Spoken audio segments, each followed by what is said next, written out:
A message from late British astrophysics giant Stephen Hawking will be beamed towards the nearest black hole as his remains are laid to rest in London's Westminster Abbey on Friday.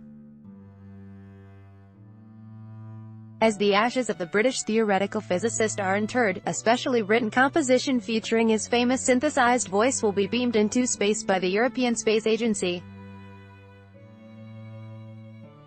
This is a beautiful and symbolic gesture that creates a link between our father's presence on this planet, his wish to go into space and his explorations of the universe in his mind, said his daughter Lucy Hawking.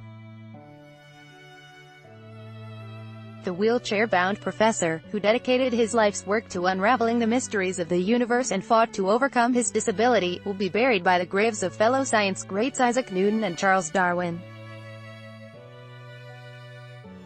The broadcast will be beamed towards the nearest black hole, 1A062000, which lives in a binary system with a fairly ordinary orange dwarf star.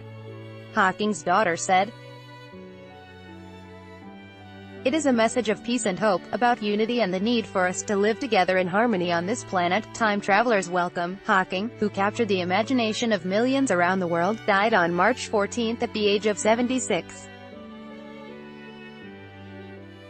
Propelled to stardom by his 1988 book, A Brief History of Time, an unlikely worldwide bestseller, Hawking's genius and wit won over fans from far beyond the rarefied world of astrophysics. His death triggered a flood of tributes from Queen Elizabeth II to NASA, reflecting his impact as a scientist but also a beacon of hope for people affected by motor neuron disease. AFP file, Nicholas Allen. British scientist Stephen Hawking captured the imagination of millions around the world. The British government announced on Monday that exceptional students in mathematics and physics can compete for research fellowships in Hawking's honor.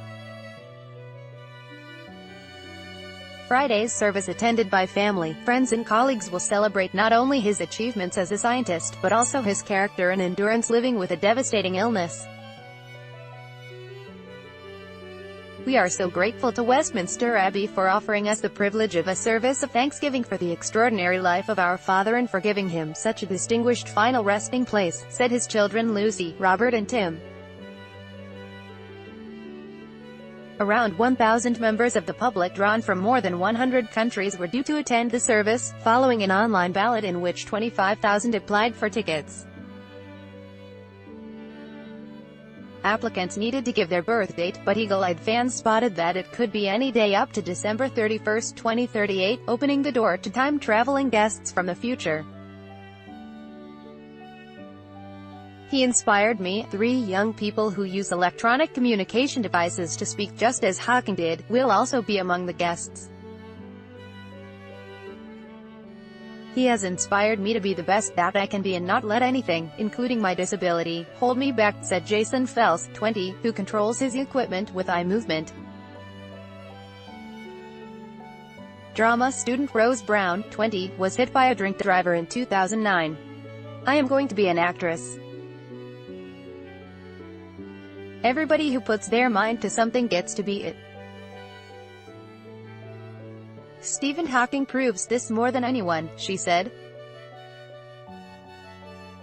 Guests will be welcomed by volunteers from the London 2012 Paralympic Games opening ceremony, in which Hawking starred. The track being beamed into space will feature Hawking's voice set to music and has been written by Greek composer Vangelis. British astronaut Tim Peake, astronomer Royal Martin Rice, and actor Benedict Cumberbatch, who played Hawking in a television film and narrated his documentaries, will deliver addresses. Westminster Abbey will also be open to the public free of charge after the service so people can pay their respects at his grave.